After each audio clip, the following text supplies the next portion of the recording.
for this? Welcome to Destiny Children's TV. We are so happy that you chose to be with us today. We're going to have so much fun today. Oh, it's so exciting. We're going to be checking out crafts with Jackie. We're going to be checking in with Grandma and Dusty. We're going to be singing our songs very shortly. And we're going to be learning a new Bible character who used one of these.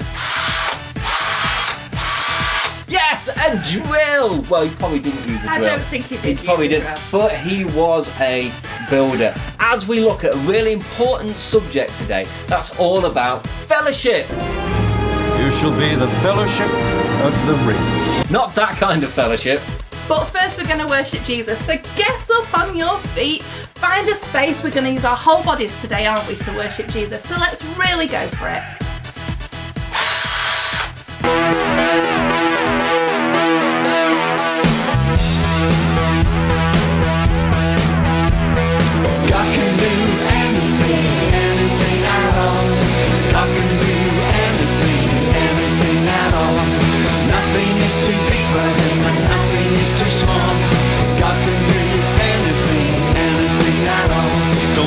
Box, don't shove him in a corner. Don't you limit what he can do. Don't put him in a box, don't shove him in a corner. Don't you limit what he can do.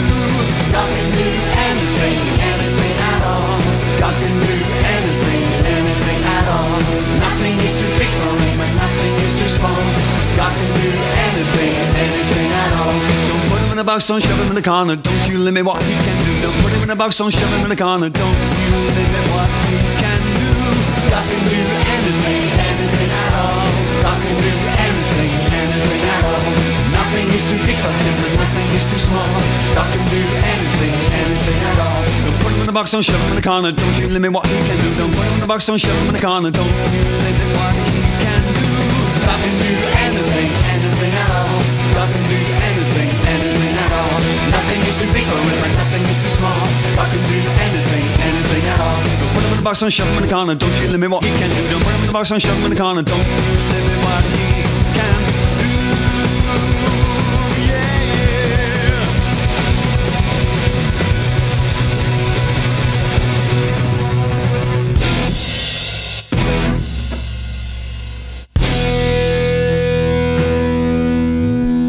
I suppose you think you're clever singing that fast. That's not fast. This is fast. Don't put him in a box, don't shove him in a corner. Don't you limit what he can do. Don't put him in a box, don't shove him in a corner. Don't you limit what he can do. Yeah, yeah. Let's see you beat that then, clever pants.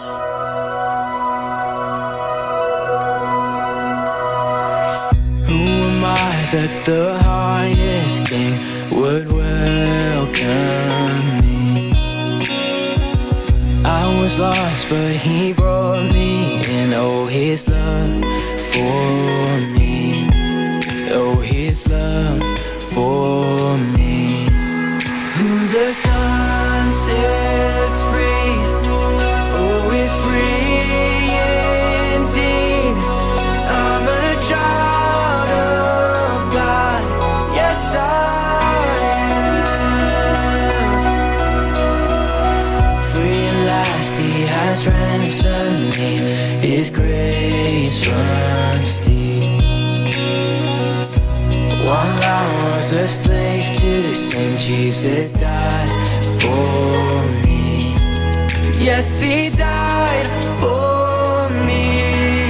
Who the sun sets free, oh, is free indeed. I'm a child of God, yes I am. In my Father's house, there's a place for me. I'm a child of God, yes I am.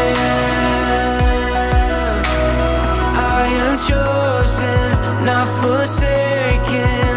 I am who you say I am. You are for me, not against me. I am who you say I am. I am chosen, not forsaken. I am who you say I am. You are for me, not against me. I am who you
place for me. I'm a child of God. Yes, I am.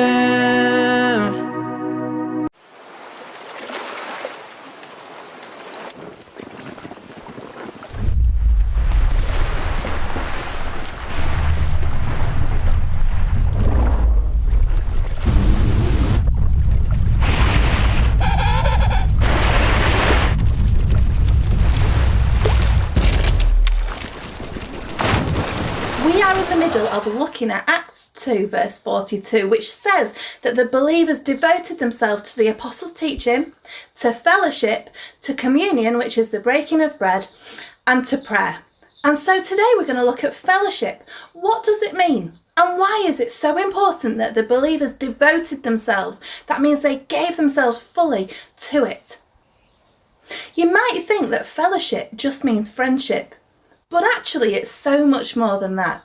We can be friends with anybody, can't we? And yet fellowship is a special kind of friendship that we share with other people who are also Christians. And it's really important that we spend time with other Christians. But why? Well, there are lots of reasons. First though, let's look at Hebrews 10 verses 24 and 25, which is going to be our memory verse this week.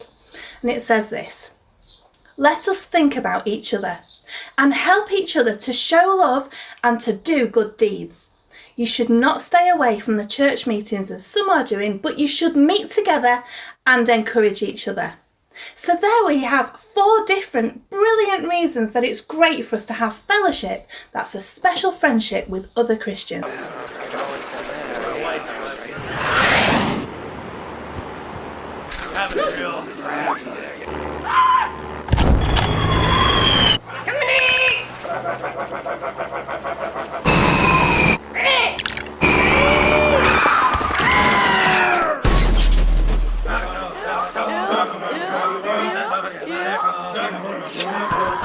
So first of all, it says let us think about each other and help each other to show love and to do good deeds.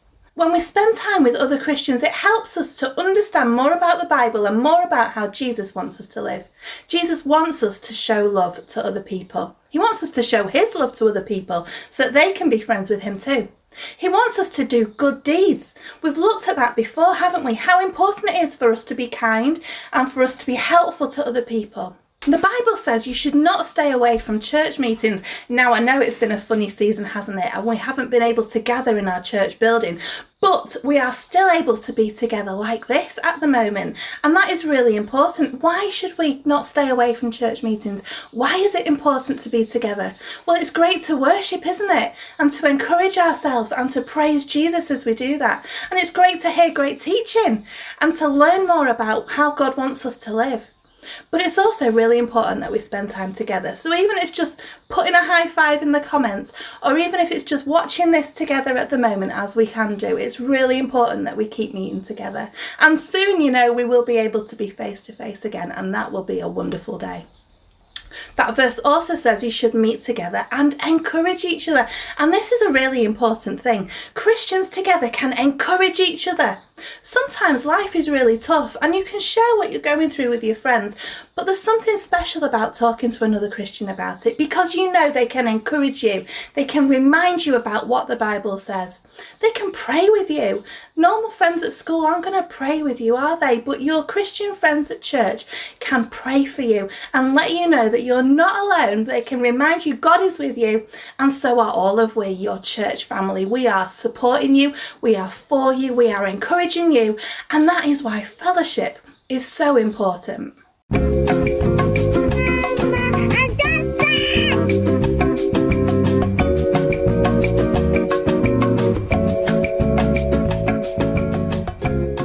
Hi everybody, you found us in the park. We promised we'd been watching virtual church today. We were actually watching it on Grandma's phone. Dusty, do you want any more lemonade? No thanks, Grandma. Oh, hello! It's so nice to see you, all you boys and girls. I hope you're doing really well. We're having a bit of trouble over here. Yes, we are. Tell them why, Grandma. Well, we brought Pip to the park.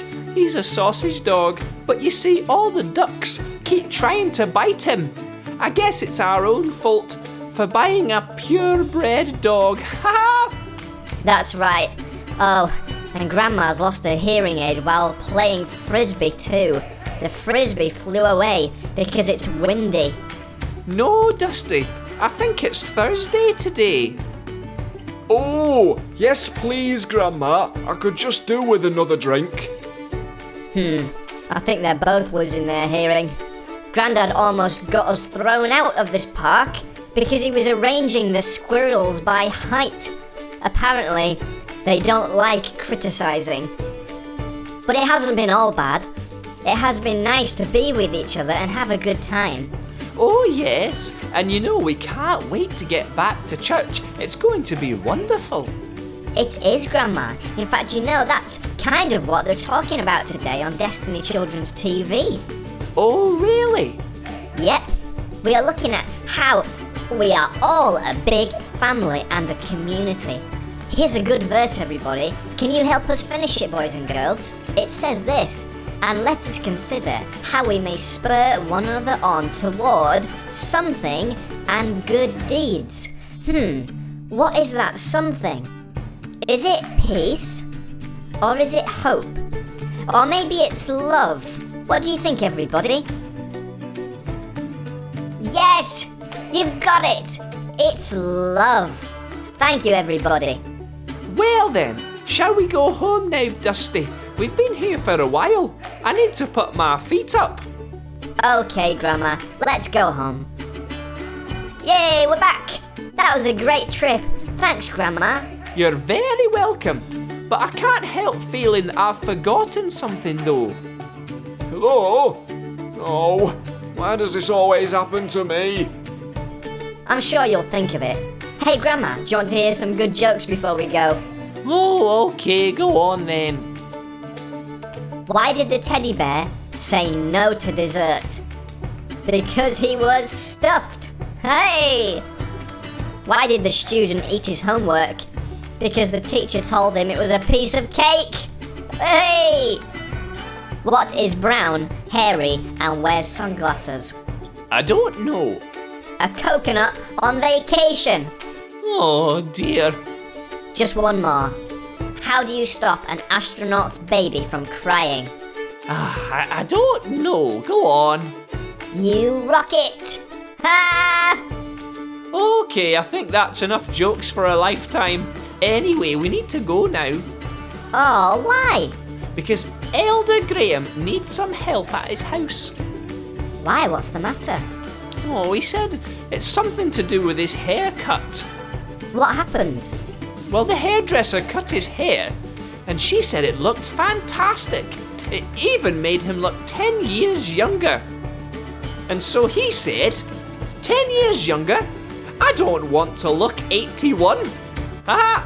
Goodbye, everybody!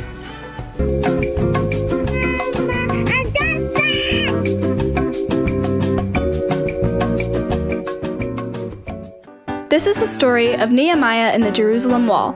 Oh yeah, Nehemiah. I love that story. Nehemiah was a man who was born as a servant to a king and eventually became a cupbearer. One day, a friend of Nehemiah's came to visit him.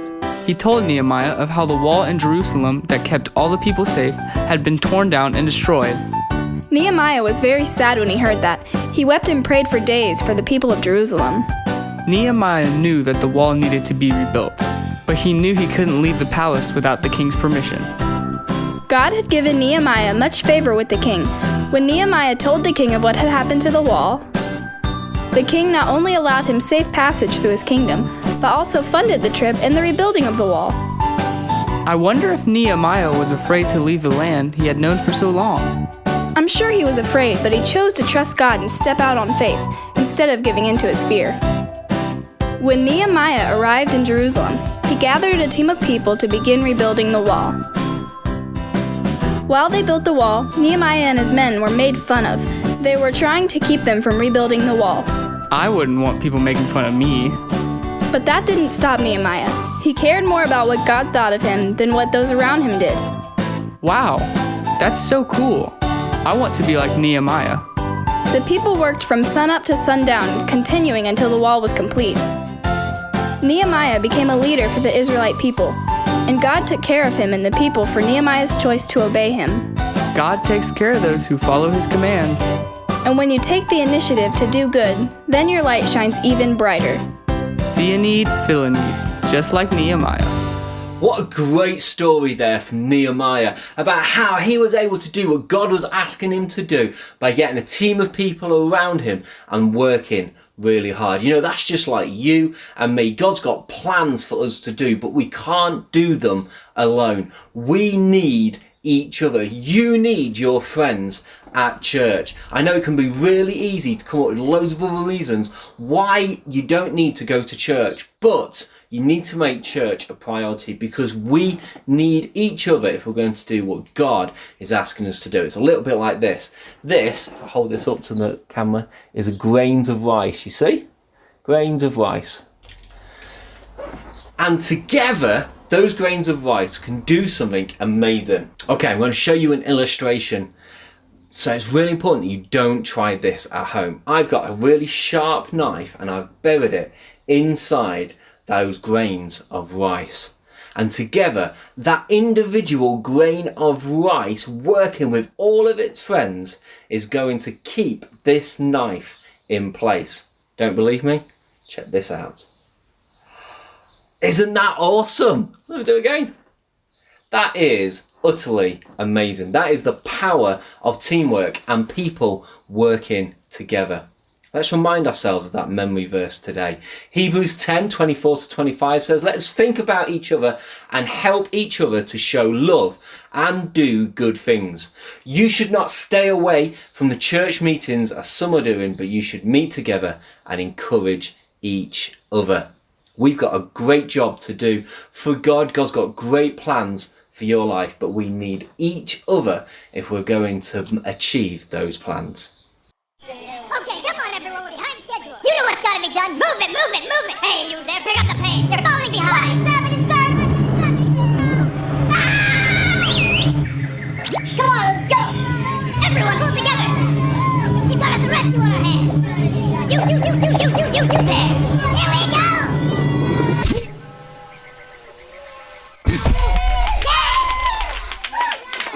She's the craftiest lady in the whole wide world. It's time for Jackie's Craft. Good morning everybody, I hope you've had another good week this week. Today I thought I would show you how to make this little bird that you can actually flap its wings with this clever little straw mechanism. So if you would like to make this, you will need some paper, obviously, some scissors and glue as always, a drinking straw and also a skewer. So I'll show you how to make that now. So apart from the stand sort of piece, this is all just made from paper and predominantly circles, as you can see here. So for the body, I have actually measured around my tape to get this size circle, but whatever size works for you is absolutely fine, no hard and fast rule. You will need two the same size though, and both of them need to be folded in half. The first one, once you've folded it, just put to one side. The second one we are going to cut to make into the wings. So once you have this half shape here, just need to give it a bit of a circly cut to make this shape here, or something similar. It doesn't have to be exactly that. Just by cutting them together you get the same shape, that's all, which is really helpful. So now we have our basic pieces together. You will also need 4 little rectangles for its tail and just a little triangle for a beak and 2 smaller circles for its face. So first things first, we will take the body, which is the piece you folded in half before, and put to one side. And I'm just going to open that up and take my glue and just put some glue on the bottom half of one side for the tail pieces, and then I'm just going to stick these over the top of each other to create the tail. From there what I'm going to do is add my skewer. Now do just be a little bit careful if you're a younger viewer, because these can be a little bit sharp. And even though we glue this, I actually found the best thing to do was to tape it down, because it does get a bit temperamental otherwise. So I'm just going to use a little bit of tape, but as I say, gluing it is fine. And as advertised, we're now going to glue these pieces together. Like so. You can see it coming together already. Then what I'm going to do is I am going to take one of my head pieces and stick my beak on one side, doesn't really matter where, and take a pen, which I forgot to put out, or a marker, whatever you happen to have, and draw on an eye, however you want to do that. And then I'm going to draw another eye on the other face piece here. It doesn't get its own beak, I'm afraid. I mean, you can if you want to. And now I'm just going to glue this on the opposite side from my tail feathers. One on each side. Like so. And finally, we need to add the wings. Just need a little bit more glue. So, now with the wings, because this is how we get the sort of flapping motion, you just need to fold the bottom flap of each wing up. And these do face different ways. So, on the bird, so like so. And the way that you want to stick them is, this one will have to go on this side because I want that to stand out like that. So I'm just going to put some glue on my fold and stick that onto my bird like so, and then do the other one in roughly the same place if you can. Doesn't matter if they're not exactly the same, but if you just match them like that and then fold it down, fold that one down. So now we have our basic, well, bird on a stick really. From there, to get the flapping, we need to take our drinking straw, just an ordinary drinking straw, and cut on two sides a slit that's, you know, roughly an inch or so. Just depends on how big your bird is. But this one, as I say, it's about an inch. And then this goes on to the skewer bottom and up over the bottom of your bird and up over the base of the wing like so. And that is what creates the flapping. So what you need to do is hold the stick and move the straw up and down. I don't know how well you can see that on there, I'll just hold it sideways and move it up and down, which makes your wings flap. So just to show you that a bit better up this way where there's a bit more room, as I say, this one needs to dry a little bit, but you can see that you can get the wings to flap using your straw. So I hope you have a really great week, everybody. Don't forget to send your videos and your photos in to Steve of whatever it is that you're doing or making this week, because we really, really do love to see them. Have a really good week, everybody. Bye. She's the craftiest lady in the whole wide world. It's time for Jackie's Craft. Thank you, Jackie, for another awesome craft there. We know you guys love doing Jackie's crafts and we love to see you joining in, so please do send photos, videos of you doing your craft, of you joining in worship. You can even send us a shaboom. Send them through to steve@destinychurch.co.uk. And while you're here, just click on the subscribe button, click on the bell to get more great notifications from Destiny Wakefield, and you can head to our website, destinychurch.co.uk. And when you're there, you'll find today's activity pack, which you can download. Loads of activities that go with today's session and help you to remember why fellowship is so important. And so remember our memory verse today. Let us think about each other and help each other to show love and to do good deeds, because that is a great memory verse, Hebrews 10 verse 24. We shall see you all very, very soon. Goodbye. Bye. Anything at all. Nothing is too big for him and nothing is too small. God can do anything at all. Don't put him in a box, don't shove him in a corner. Don't you limit what he can do. Don't put him in a box, don't shove him in a corner. Don't you limit what he can do. God can do anything, anything at all. God can do anything, anything at all. Nothing is too big for him and nothing is too small. God can do anything, anything at all. Don't put him in the box, don't shove him in the corner. Don't you limit what he can do. Don't put him in the box, don't shove him in the corner. Don't you limit what he can do. God can do anything, anything at all. God can do anything, anything at all. Nothing is too big for him and nothing is too small. God can do anything, anything at all. Don't put him in the box, don't shove him in the corner. Don't you limit what he can do. Don't put him in the box, don't shove him in the corner. Don't you limit what he can do.